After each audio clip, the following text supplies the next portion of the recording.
Capítulo 21. La orgía.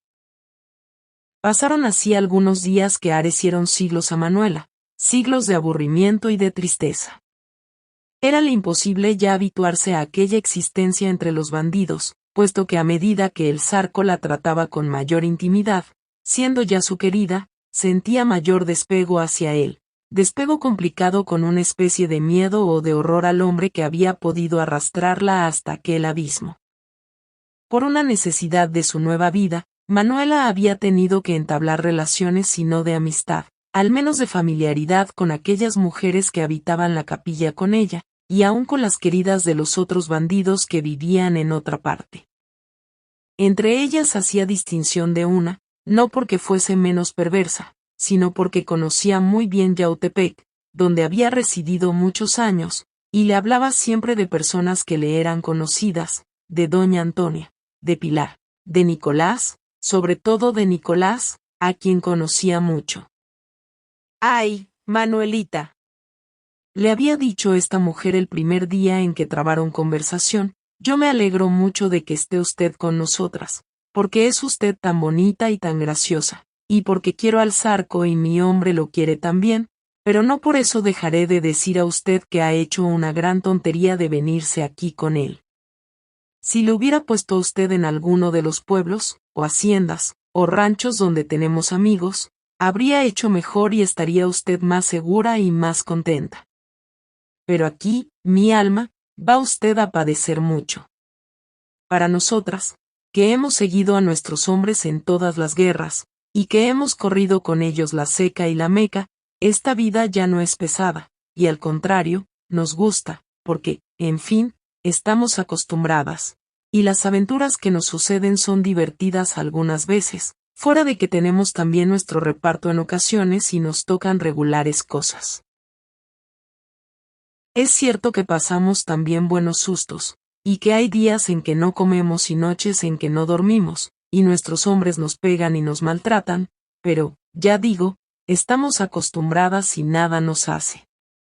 Pero usted, una niña que ha estado tan recogida siempre, tan metidita en su casa, tan cuidada por su mamá, que tiene usted la carita tan fina y el cuerpecito tan delicado y que no está hecha a pasar trabajos, la verdad, mi alma, me temo mucho que se vaya a enfermar o que le suceda alguna desgracia.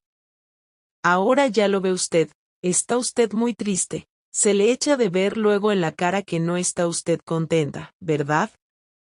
Manuela respondió solo derramando un mar de lágrimas. Pobrecita, continuó aquella mujer, yo la conocí a usted hace 2 años, allá en Yautepec, tan hermosa, tan decente, tan bien vestida. Parecía usted una virgen, y que la querían a usted mucho los gachupines de la tienda y todos los muchachos bien parecidos de la población, aunque le hablaré a usted francamente, ninguno de ellos valía nada en comparación de don Nicolás, el herrero. Él, el pobrecito, es trigueñito, es feo, es desairado, como indio que es, y artesano, pero dicen que es muy trabajador, que tiene ya su dinero y que le quieren mucho. Aquí no hay que hablar bien de él, porque le tienen miedo y es el único a quien no le han podido dar un golpe, porque es muy valiente y no se deja, y como no tiene tierras, ni ganado, ni nada que le puedan coger, sino que tiene su dinero quién sabe dónde, de ahí es que habría necesidad de cogerlo a él para darle tormento y que lo entregara, pero no se ha podido, porque él es muy desconfiado y anda siempre muy bien armado y con otros compañeros, también resueltos. Pero ese sí le habría convenido a usted, niña, y él andaba enamorado desde hacía tiempo de usted, y todos lo sabían. Eso es hablar y a usted la verdad y Dios me libre de que me oyera el Zarco, porque me sacaba los ojos, pero es la verdad. El Zarco es cierto que es buen mozo y simpático, y bueno para la pelea y tiene mucha fortuna, pero le diré a usted, tiene su mal genio, y si la sigue viendo a usted triste se va a enojar, y puede que... ¿Qué? Interrumpió Manuela con vivacidad, ¿que me pegue? Pues, oiga usted, Manuelita, no sería difícil. Él la quiere a usted mucho, pero ya le digo a usted, tiene muy mal genio. Pues eso solo me faltaba, replicó Manuela. y luego añadió con amargura, no lo hará. ¿Y por qué lo había de hacer? ¿Qué motivo le doy? Ya se ve que ninguno, y al contrario, está muy enamorado de usted, pero por eso mismo, él es muy perro, y si la ve a usted triste, va a creer tal vez que usted no le quiere, que está usted arrepentida de haberlo seguido, y sería capaz de matarla de un coraje. Yo le aconsejo a usted que se muestre más alegre, que se haga la disimulada, que le dé a conocer al zarco que está usted contenta, que se lleve con nosotras, que aguante las chanzas de los muchachos, que también han advertido ya que no los quiere usted, en fin, que se vaya usted haciendo a nuestra vida, porque al cabo, ya ahora mi alma, es usted del zarco, y a no ser una desgracia, como por ejemplo, que lo maten, tiene usted que andar con él siempre, si no es que logra usted con modito que la lleve a otra parte, pero entonces puede que sea peor. Porque tendrá usted que lidiar con las gentes, que sospecharían de usted, y además con los celos del zarco, que estando ausente de usted ha de andar siempre desconfiado, y con el menor chisme que le cuenten, habrá pleitos y muertes, y se arrepentirá de haberse separado de él. Con que es mejor que haga usted lo que le digo, mucho disimulo y granjearse el cariño de todos. Manuela comprendió fácilmente que aquella mujer tenía razón, y que, aunque amarga y desagradable, le había pintado la existencia que tenía que llevar con la verdad propia de la experiencia. Las razones que le daba no tenían réplica. Todo lo que le pasaba e iba a pasarle todavía no era más que la consecuencia ineludible de su aturdimiento, de su ceguedad, de su insensatez. Precipitaba de cabeza en el abismo, no había desviación posible, tenía que caer hasta el fondo. Así pues, no había escapatoria, era como una avecilla presa en las redes, como una mosca envuelta en negra tela de una araña monstruosa, y más envuelta a medida que eran mayores los esfuerzos que hacía para salir de ella. A esta consideración, Manuela sentía circular en su cuerpo un calosfrío de muerte, y se apoderaba de ella un fuerte deseo de escaparse, de volar, al que sucedían luego un desmayo y un desaliento indecibles. Fingir, disimular. Esto era horroroso, y sin embargo, no le quedaba otro camino. Se propuso pues, seguido, cambiar de conducta enteramente y engañar al zarco para inspirarle confianza, a fin de aprovechar la primera oportunidad para escaparse de sus garras. Semejante vida estaba llena de vicisitudes, de aventuras. No siempre estarían en aquella madriguera, no siempre andarían por aquellos vericuetos. Era posible que alguna vez tuviesen que atravesar cerca de alguna ciudad, entonces se refugiaría en ella, apelaría a las autoridades, llamaría en su auxilio, tal vez encontraría a Nicolás, le inspiraría compasión y la salvaría, él a quien los bandidos temían tanto, el que era tan valiente, tan honrado y tan generoso.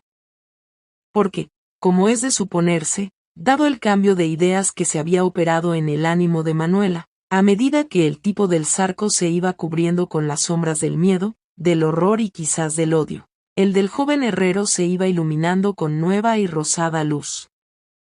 Nicolás, aun para aquella mujer que no hacía más que hablar la verdad, valía más que el zarco, más que todos aquellos bandidos que le tenían miedo. No estaba dotado de buena figura, pero en cambio, qué alma tan hermosa tenía. Manuela ya había aprendido en tan pocos días a estimar lo que vale la apariencia cuando se la compara con el fondo.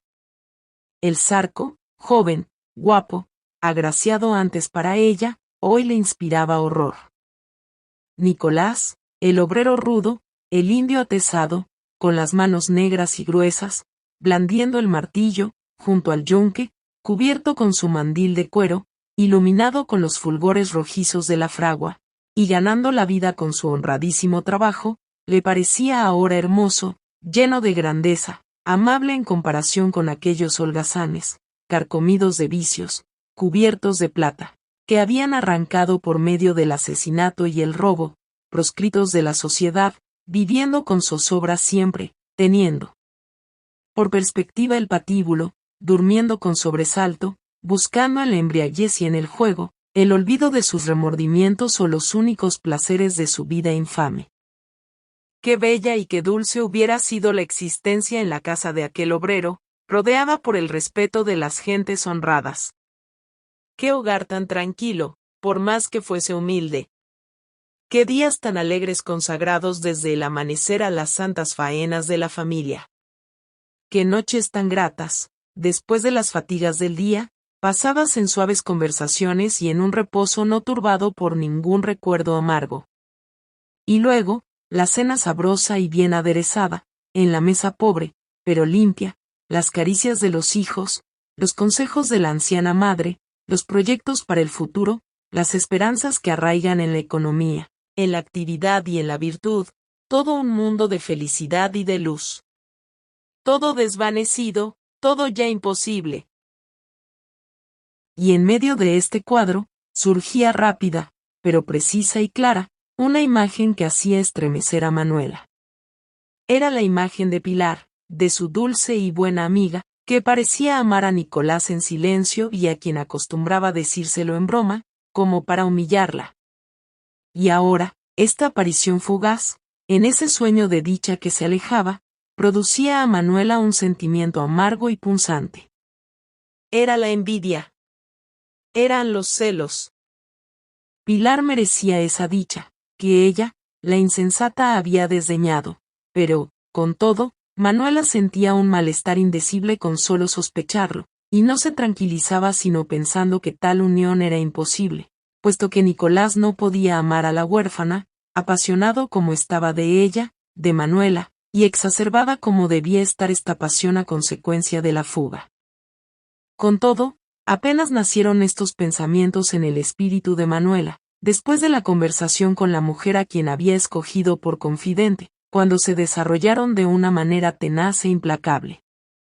La imagen de Pilar fue ya la pesadilla constante de Manuela y las sospechas tomaron el carácter de realidades, como sucede siempre en las imágenes vivas. Y es que Manuela amaba ya a Nicolás y lo amaba con el amor desesperado y violento que lucha con lo imposible. Así es que, aunque se había propuesto seguir los consejos que se le habían dado, y adoptar el camino del disimulo, no pudo hacerlo y se encerró en un silencio y en una tristeza más obstinados todavía que los de los días anteriores. El Zarco se manifestó enojado, al fin, y le riñó. «Si sigues triste, vas a hacer que yo cometa una barbaridad», le dijo. Manuela se encogió de hombros. Pero una tarde llegó el Zarco a caballo y muy contento. Durante el día había hecho una expedición en unión de varios compañeros. Saltó del caballo a la puerta de la capilla y corrió a ver a Manuela, que casi siempre se hallaba encerrada en la especie de alcoba que se le había improvisado. «Toma», le dijo el bandido, «para que ya no estés triste». Y puso en sus manos una talega con onzas de oro. «¿Qué es esto?», preguntó Manuela con disgusto. «Mira lo que es», contestó el Zarco, vaciando las onzas en la cama. «100 onzas de oro», añadió, «que me acaban de traer, y mañana me traerán otras 100, o le corto el gaznate al francés». «¿Qué francés?», preguntó Manuela horrorizada. «Pues un francés que me fueron a traer los muchachos hasta cerca de Chalco, figúrate, hasta cerca de México». «¿Es rico y aflojará la mosca o se muere?». «Ya mandó la familia 100 onzas, pero si no manda 500 la lleva. Por ahí le tengo comiendo una tortilla cada 12 horas». «Jesús», exclamó Manuela espantada. «¿Qué? ¿Te espantas, soflamera?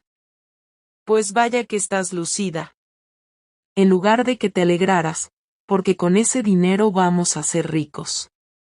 Yo les daré a los compañeros algo, pero nos cogeremos la mayor parte, y después nos iremos afando de aquí, poco a poco porque no se puede hacer luego, y nos marcharemos por ahí, para Morelia o para Zacatecas o para en casa de los diablos, donde no sepan quién soy, y pondré un mesón o compraremos un rancho, porque, lo que eres tú, no tienes pinta de querer llevar esta vida, y que me lo habías prometido.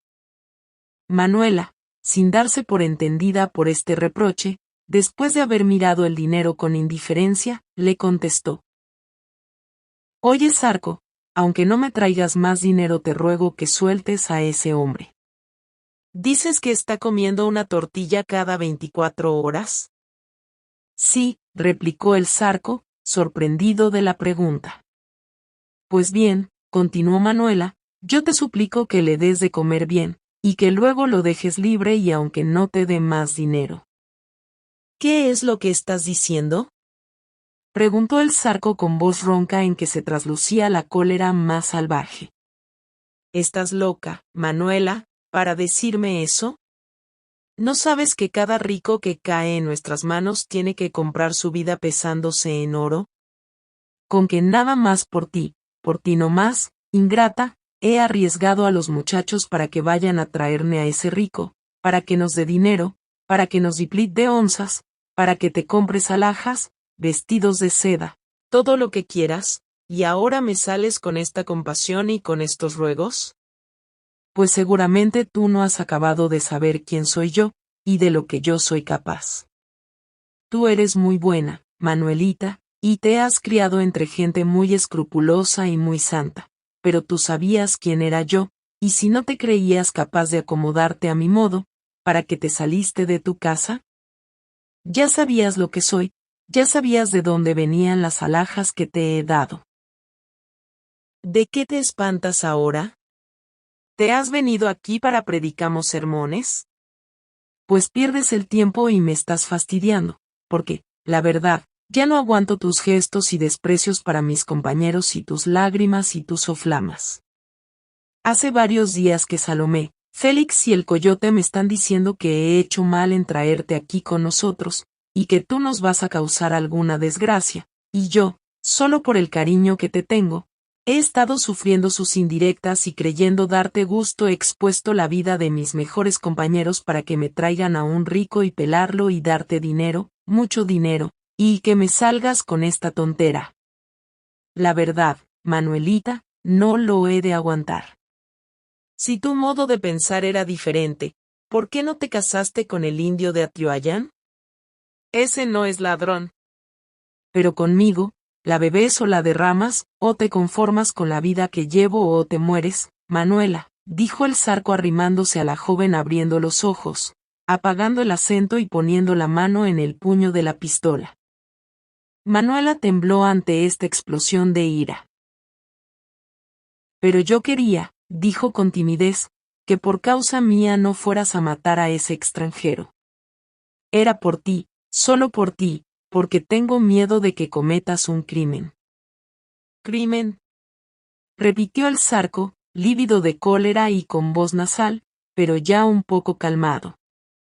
¿Crimen? Vaya una tonta. Pues tú estás pensando que esta es la primera zorra que desuello. Vete al demonio con tus escrúpulos. Este francés se irá a donde se han ido los otros, aunque no sea para darte a ti el dinero. ¿No sabes, inocente, que el rico que cae en nuestro poder nos pertenece a todos? Aunque yo quisiera echar libre al francés, ¿piensas que los demás me habían de dejar? Pues si la parte que les toca. Bien, no hablemos ya más de eso, dijo Manuel espantada, haz lo que quieras, Zarco, no te diré más. Pues está bueno, replicó el bandido, y harás bien. Ahora lo que hay que hacer es aprovecharse de la ocasión. Guarda esas onzas sin hacer ruido, y no hables ni me molestes con llantos y con quejumbres. Acabando de decir esto el Zarco, se oyó un gran ruido de voces, mezclado al rasgueo de guitarras y de jaranitas, y entraron en la capilla Salomé Plasencia, Palo Seco, El Tigre, Linares y otros 20 bandoleros más, que parecían regocijados y estaban ebrios. Zarco, gritaron, ahora eres rico, hermano, y vamos a hacer un baile para que se alegre la chata que te has traído de Yautepec y que se está muriendo de tiricia. A ver. Sácala, negro, sácala, y que venga a bailar con nosotros el valse y la polca y el chotis. Ven, Manuelita, y cuidado con disgustar a mis compañeros, dijo el Zarco, tomando de la mano a la joven, que se dejó arrastrar como una víctima y que procuró fingir una sonrisa. Aquí estoy, hermanos, y aquí está mi chata para ir al baile. Guerita, dijo Salomé, que traía una botella en la mano, nos va a acompañar al baile que vamos a hacer para celebrar las hazañas de su querido, el Zarco. Antier le dio el tormento de la caña al francés y escupió luego las oncitas que debe usted haber guardado, buena moza, y vamos a beber y a gustar. Véngase para acá y deje de estar allí tan triste como la Virgen de la Soledad en Viernes Santo. Bueno, dijo el Zarco, vamos a disponer el baile y a preparar los licores, pero ya vendré por Manuela para llevarla. Vístete, mi vida, y componte para el baile, que ya vengo por ti. Zarco, tú eres celoso, dijo Salomé, dándole una palmada en el hombro, con tono de burla, eres celoso, y tú sabes que entre nosotros eso no se usa. Por ahora te consentimos esas soflamas, pero no sigas con ellas mucho tiempo, hermano, porque no convienen. Manuelita tembló. Todo se convertía en nuevos peligros para ella. Luego que se quedó sola, llamó a su confidente para que la ayudara a vestirse, y en realidad para hablar con ella. ¿Quién es ese francés que tienen preso?, le preguntó. ¿No sabe usted nada? ¿Cómo no?, contestó la mujer, y me extraña mucho que usted no lo sepa. Ahí está el francés en un sótano de la casa de la hacienda, y todos los días le dan tormento para que escupa el dinero de su familia, que está en México. Dicen que ya dio una talega, y que la tiene el Zarco. El Amarillo, se llamaba su hombre, es el que lo cuida ahora, lo mismo que a los demás. ¿Pues qué, hay otros?, preguntó curiosamente Manuela. Ya se ve que hay otros, respondió la mujer. Hay un gachupín, hay otro tendero, otro viejo muy tacaño que se queja todo el día, y otros más pelados, pero que pueden dar sus 100 o 200 pesos. Siempre es algo. ¿Y podría llovedas? ¿Cómo no? Si el Zarco quiere llevarla a usted, lo más fácil, pero como es usted tan delicada, se va usted a afligir. No me afligiré, respondió Manuela, con aire de resolución, ya estoy cambiada, ya voy a seguir los consejos de usted. Ah, qué gusto, exclamó la mujer, entonces va usted a divertirse mucho. Ya verá usted. Como el Zarco llegaba en ese momento, Manuela le rogó que la condujera a donde estaban los plagiados. El Zarco la miró con sorpresa. ¿Tú?, le dijo, ¿tú quieres ver a los presos? ¿Pero qué ha sucedido? Ha sucedido, contestó Manuela, que voy a probarte que no estoy triste ni descontenta con esta vida, que no me espanto de nada, y que, cuando me resolví a dejar mi casa y mi familia por ti, es que estaba yo determinada a seguirte a todas partes y a participar tu suerte. Bueno, muchacha, eso sí me gusta. Me tenías muy disgustado, pero, puesto que estabas fingiendo, y que eres lo que yo pensaba, ahora sí soy feliz. Vaya a llevarte a donde están esos tarugos y no les tengas lástima, porque tienen dinero y no arriesgan la vida como nosotros. Manuela, ya vestida y compuesta para el baile, y muy bella, a pesar de su palidez y de su demacración, se dejó conducir por el bandido hasta las viejas bóvedas de los purgares, que servían de cárcel a las desdichadas víctimas de los fascinerosos. En la única puerta que había practicable, estaba una guardia de 20 bandidos, armados de mosquetes, pistolas, machetes y puñales. Todos guardaban silencio y tenían cubiertos los rostros con pañuelos. Aquellos vastos salones abovedados, que habían servido en otro tiempo para guardar los panes de azúcar y que son conocidos en las haciendas con el nombre de purgar, habían estado completamente oscuros si en los ángulos no hubiera alumbrado una lamparilla de manteca, junto a la cual se tendían en petates inmundos 4 hombres atados de pies y manos, vendados los ojos, y que habrían sido tomados por cadáveres y de cuando en cuando no hubiesen revelado en movimientos de dolor o en apagados sollozos, que eran cuerpos que vivían. Mira al francés, dijo el zarco a Manuela, llevándola a uno de los rincones y señalando a un hombre anciano, con la cabeza gris, fuertemente vendada y que apenas daba señales de vida. Junto a él había vigas en cruz, reatas, lanzas y algunos otros objetos de torturas, un jarro de agua y una botella de aguardiente. Antier le hemos dado caña a este maldito gabacho y por eso ha dado las onzas, pero si no suelta más dinero le haremos algo peor. No sabe todavía lo que es tener el pescuezo apretado ni que le saquen las uñas de los pies y de las manos. Ya lo sabrá. A estas últimas palabras dichas en voz alta el pobre francés, que las había oído, trató de incorporarse y con voz débil y suplicante, dijo: Oiga, señor, por el amor de Dios, máteme, ya no puedo más, máteme. No, todavía no, viejo agarrado, manda traer otras 400 onzas, si no ya verás lo que te pasa. No tengo más onzas, contestó el desdichado. Soy pobre, tengo familia, tengo hijos, no hay quien me preste. No tengo más. No tengo más, mátenme. Vámonos, dijo Manuela, próxima a desmayarse, si no tiene dinero, mátenlo. No, repuso el zarco riendo con una risa siniestra y espantosa, eso dicen todos, se desesperan, quieren morir, pero como la vida no retoña, acaban por soltar la mosca. Mañana dará lo que le pedimos. Ya se avisó a su familia, y ya escribió él diciendo lo que le pasa. Bien, dijo Manuela, toda temblando, pero ¿qué? ¿El gobierno no mandará tropa a perseguir a ustedes y a libertar a estos? ¿Sus familias no avisarán? Ah, no, no les conviene, porque tendrán miedo de que los matemos. Además, no puede el gobierno mandar fuerza contra nosotros, y aunque los enviaran no nos harían nada, no nos encontrarían aquí.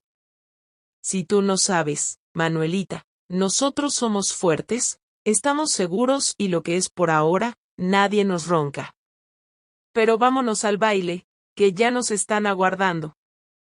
Es preciso que bailes con todos, que estés risueña, no vayan a decir que soy celoso y vayamos a tener una tinga. Manuela salió del purgar apresuradamente lívida, convulsa, con los ojos fuera de las órbitas, loca de horror y de pavor. Por espantoso que fuera a hacer ese baile, no podría producirle el pavor, la inmensa repugnancia que acababa de causarle el cuadro de los plagiados. Como el baile se daba en las piezas que estaban un poco más enteras en la antigua casa de la hacienda, y junto a las bóvedas del purgar, la pareja subió las ruinosas escaleras y pronto se presentó en el salón, alumbrado con velas de sebo y lleno de humo en que se habían reunido los bandidos para divertirse.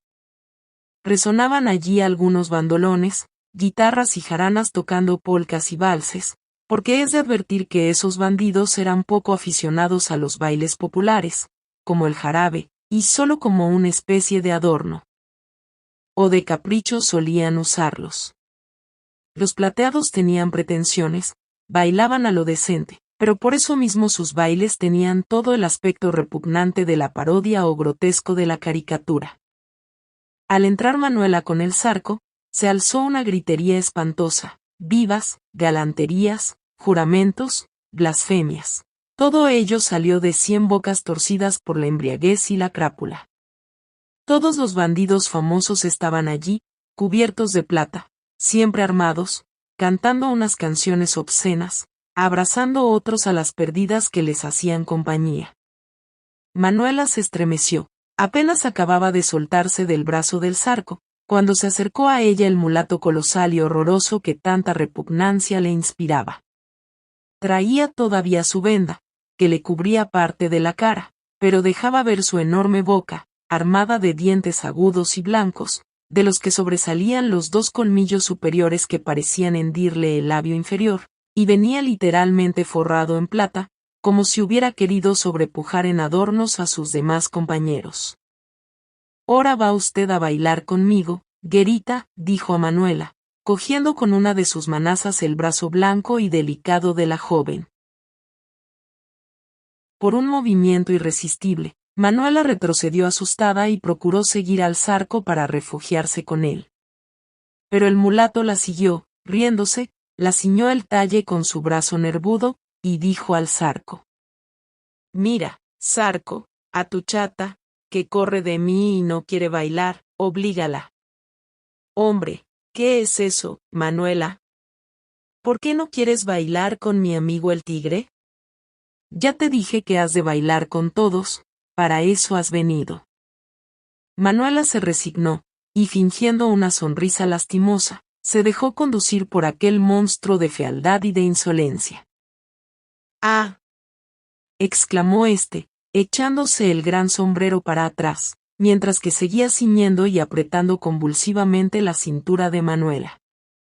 Bien dije yo que había de tener el gusto de abrazarla a toda mi satisfacción. Por ahora está usted con un hombre y nos vamos a dar gusto bailando este chotis. Manuela casi cerró los ojos y se dejó llevar por aquella especie de cíclope, que la devoraba con el único ojo que le quedaba libre y que la bañaba con su resuello, como con un vapor de aguardiente. Al verlos pasar así, espantoso él como una fiera rabiosa, y débil ella y doblada, como una presa, los demás bandidos le gritaban: ¡Ah, tigre, no te comas a esa venadita!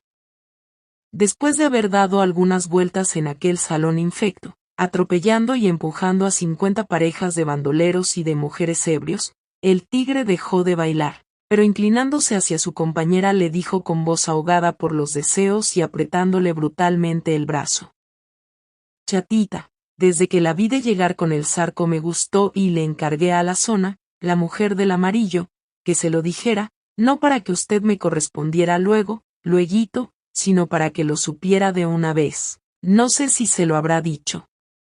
Manuela no contestó. Pues si no se lo ha dicho, ahora se lo digo yo francamente, usted me ha de llegar a querer. Yo, exclamó la joven asustada. Usted, replicó el tigre, ya verá usted. El Zarco no es constante y le ha de pagar a usted mal, como le ha pagado a todas. Pero yo estoy aquí, mi alma, para que cuando le dé el desengaño se acuerde usted de mí, y entonces sabrá usted quién es el tigre. Usted no me conoce y no conoce todavía al Zarco. No se espante de verme así con la cara vendada, porque precisamente estoy así por causa de usted. ¿Por causa mía? Preguntó Manuela con una curiosidad mezclada de pavor. Sí, por causa de usted, y se lo voy a explicar. Me hirieron en Alpuyeca los gringos a quienes matamos. Yo los maté, vaya. Yo fui quien sostuvo la pelea, mientras que el Zarco robaba los baúles, un gringo me dio un balazo con su pistola, que por poco me saca un ojo, pero al fin se murió él y se murieron todos los que lo acompañaban en clase de hombres. Pero el Zarco apenas nos dio la mano en lo fuerte de la pelea, y después de que ya estaban todos caídos y moribundos, fue cuando vino él y los mató cuando estaban rendidos, y mató a las mujeres y a los muchachos. Sí, señor, así fue. El Zarco es un lambrijo y una gallina, pero eso sí, se sacó todas las alhajas para llevárselas a usted y no nos dejó más que la ropa inútil, porque ¿para qué queríamos eso? Levitas, sacos, túnicos viejos, trapos de catrines. Y el Zarco se cogió lo mejor, después que nosotros triunfamos. Está bueno. Los gavilanes no chillan. Pero luego que vi de a usted, dije, ahora sí, me emparejé. Que se lleve el Zarco las alhajas, pero que nos deje a la guerita y estamos a mano. Manuela parecía ser presa de una pesadilla y se sintió desfallecer. Aquellas revelaciones sobre el Zarco, sus asesinatos de las mujeres, de los moribundos y de los niños, aquellas amenazas del tigre, todo era superior a sus fuerzas y a su resolución de afrontar semejante vida. Había caído en el infierno. Había creído que aquellos hombres eran simplemente bandidos, y en realidad eran demonios vomitados por el Averno. Oh. Si hubiera podido escapar en ese momento, si hubiera podido al menos morir. Quedóse paralizada y muda. Sacóla de aquel estado la voz áspera y ronca del tigre, que le preguntó: ¿Qué es lo que le pasa, Linda? ¿Se asusta de lo que le digo? ¿No le había contado a usted el Zarco todas sus hazañas y valentías? Apuesto a que no, pues sépalas y váyase conformando con lo que le digo, usted ha de venir a parar a mi poder. ¿Pero usted cree que el Zarco se va a dejar? Exclamó al fin Manuela, sofocada de ira y de fastidio. ¿Y a mí qué me importa que se deje o no, chata? ¿Pues qué? ¿Usted piensa que yo le tengo miedo a ese collón? Si usted admite mi cariño, ahora mismo, dígame una palabra y mato al Zarco. Con eso, de una vez se queda usted libre. Si no, esperaré, y ya verá usted lo que pasa. Pues yo se lo voy a decir al Zarco para que esté prevenido. Pues dígaselo usted, Linda, dígaselo usted. Respondió el tigre, con una risa desdeñosa y siniestra, en que se revelaba una resolución espantosa. Ya el Zarco me conoce, añadió, y verá usted si es verdad lo que le digo. El Zarco, de quien se ha enamorado usted porque lo ha creído hombre, no es más que un lambrijo. Con que dígaselo usted, y para que sea pronto, la voy a sentar y me quedo aguardando. Manuela fue a sentarse aterrada. Seguramente iba a producirse allí una catástrofe. El tigre deseaba provocarla a toda costa para matar al Zarco, y ella estaba destinada a ser el botín del vencedor. ¡Qué situación tan espantosa! Manuela se sentía agonizar. Pero cuando ella buscaba con angustia a su amante, a quien, a pesar del horror que ya le inspiraba, creía ser su único apoyo, lo vio dirigirse hacia ella, ceñudo, frío, lívido de cólera. Manuela creyó que estaba celoso del tigre y pensó que era llegado el momento de la riña que estaba temiendo. Pero el Zarco, con una sonrisa sarcástica y enronquecido por la ira, le dijo: Con que ya sé cuál es el motivo de tus tristezas y de tu aburrimiento en estos días, ya me lo han contado, y no me la volverás a pegar, arrastrada. Pero, ¿qué es? ¿Qué es? ¿Qué te han contado, Zarco? Preguntó Manuela, tan asombrada como despavorida al oír esas palabras. Sí, ya me dijo la zorra que lo que hay es, que te has arrepentido de haberte largado conmigo, que has conocido que no me querías, de veras, que el único hombre a quien amabas era el indio Nicolás, que sientes haberlo dejado, que la vida con los plateados no te conviene, y que en la primera ocasión que se te ofrezca me has de abandonar. Pero yo no he dicho, interrumpió temblando Manuela. El Zarco no la dejó acabar. Sí, tú se lo has dicho, falsa y embustera, no quieras negarlo. Yo tengo la culpa por fiarme en una Catrina y una Santularia como tú, que no quería más que alhajas y dinero. Pero, mira, añadió cogiéndole un brazo y apretándoselo bestialmente, lo que es de mí no te burlas, ¿me entiendes? Ya te largaste conmigo y ahora ves para qué naciste. En cuanto al indio herrero, yo he de tener el gusto de traerte su cabeza para que te la comas en barbacoa, y después te morirás tú, pero no te has de quedar riendo de mí. Manuela apenas pudo decir al Zarco en actitud suplicante: Zarco, hazme el favor de sacarme de aquí, estoy enferma. No te saco, muérete, contestó el bandido en el paroxismo del furor. No bien acababa de decir estas palabras cuando hubo un gran ruido en la puerta de la sala, y varios bandidos, cubiertos de polvo y con el traje desordenado por una larga caminata, se precipitaron adentro con aire azorado, y preguntando por Salomé Plasencia, por el Zarco, por el tigre y por los demás jefes. Salomé y los otros fueron a su encuentro. ¿Qué hay?, preguntó aquel, mientras que todos los plateados iban formando círculo en torno suyo y cesaban, como es de suponerse, la música y la algazara del baile. Una novedad, respondió uno de los recién llegados, sofocándose. Hemos corrido 10 leguas para avisarles. Martín Sánchez Chagoyán, el de Ayacapistla, con una fuerza de 40 hombres, ha sorprendido a Juan el Gachupín y a 20 compañeros y los ha colgado en la catzahuatera del Casasano. ¿Y cuándo? Preguntaron en coro los bandidos aterrados. Anoche, a cosa de las 10 los sorprendió. Estaban emboscados esperando un cargamento que iba a pasar. Cuando Martín Sánchez les cayó, los acorraló y apenas pudieron escaparse 5 o 6, que vinieron a buscarnos y que se han quedado heridos y no han podido venir hasta acá. ¿Pero, qué, no pelearon esos muchachos? Preguntó Salomé. Sí, pelearon, pero los otros eran más y traían muy buenas armas. ¿Y qué, no tuvieron aviso? Eso es lo que extrañamos, pero creo que la gente comienza a ayudar a Martín Sánchez y a faltamos a nosotros. Pues, es preciso vengar a nuestros compañeros y meter miedo a las gentes, para que no se vayan a voltear enteramente contra nosotros.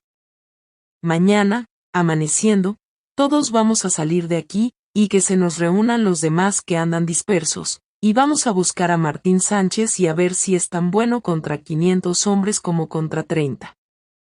Con que alístense para mañana. ¿Y qué hacemos con los presos?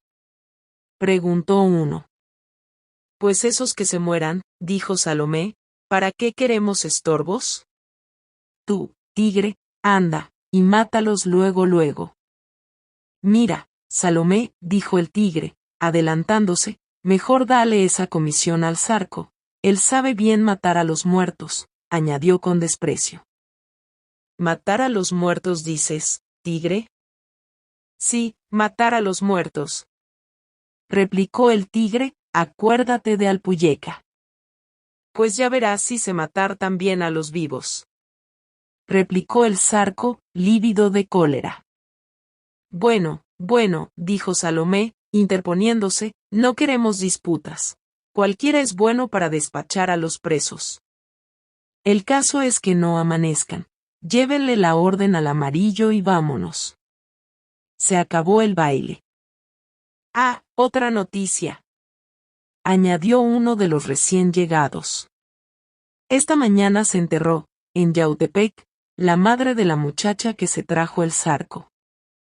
Entonces se oyó un grito agudo que hizo volver la cara a todos aquellos hombres. Mi madre, exclamó Manuela, y se dejó caer desfallecida en el suelo. Pobrecita, dijeron las mujeres, ya vueltas en sí de la embriaguez ante aquella lluvia de malas noticias. Levántala, Zarco, y llévatela y que se conforme, porque si no, nos va a estorbar. El Zarco, ayudado de algunas mujeres, levantó a Manuela, la cargó y se la llevó a la capilla, donde la recostó en su cama. La joven estaba moribunda. Tantas emociones seguidas, tantos peligros, tantas amenazas, tantos horrores, habían abatido aquella naturaleza débil y estaban oscureciendo aquel espíritu. Manuela estaba como idiota y no hacía más que llorar en silencio. El Zarco, preocupado también con 1000 pensamientos diversos, encolerizado contra el tigre, celoso de Nicolás, cada vez más enamorado de Manuela, pero contrariado infinitamente por las últimas noticias, y por la necesidad que había de marchar, no sabía qué hacer. Daba vueltas como una fiera encerrada en su jaula, llamaba a las mujeres para que asistieran a su querida, comunicaba órdenes a los bandidos que lo obedecían y lo servían, preparaba maletas, registraba los baúles, se sentaba unas veces a orillas de la cama en que se reclinaba Manuela, y veía a ésta con miradas en que era difícil distinguir el amor, el odio o las tentaciones de una resolución siniestra, y otra se ponía a pasear a lo largo de la capilla, blasfemando. Por fin, se acercó a la joven y con acento frío y seco le dijo, ya eso no tiene remedio, deja de llorar, y prepárate para que marchemos mañana de aquí y ayúdame a hacer las maletas. Guarda bien tus alhajas, eso es lo que te importa. Entre nosotros, añadió, viendo que Manuela sollozaba con más violencia, no se usa afligirse tanto ni hacer tanto duelo cuando se nos muere alguno, para eso nacimos. Además, tu madre ya estaba vieja, y me aborrecía la buena señora, rézale un sudario, y amén, no vuelvas a acordarte de ella. Tu indio debe haberla enterrado y se cogerá la huerta, y se pagará los gastos. Después lo enterrarás a él, no tengas cuidado, y tendrás el gusto de llorar en su sepultura.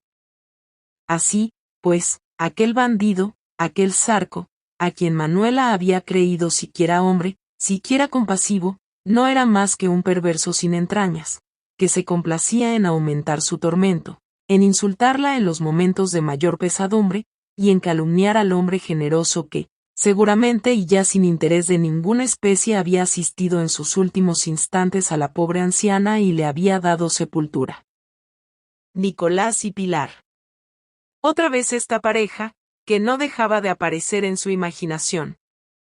Ahora, qué grandes y qué nobles le aparecían estos dos jóvenes. Pero, qué desgracia que no se le aparecieran así sino para causarle el horroroso tormento de los celos, y la indecible vergüenza de considerarse como un monstruo de ingratitud y de bajeza en comparación de ellos. Y, sin embargo, atormentada y degradada, despreciable como era, el solo pensar en Nicolás le parecía una vislumbre de consuelo en medio de aquella espantosa noche que la rodeaba por todas partes con sus tinieblas, sus terrores y sus peligros, desconocidos pero pavorosos. Por fin se incorporó, y bebiéndose sus lágrimas, se puso a preparar las maletas, sintiendo la muerte en el alma.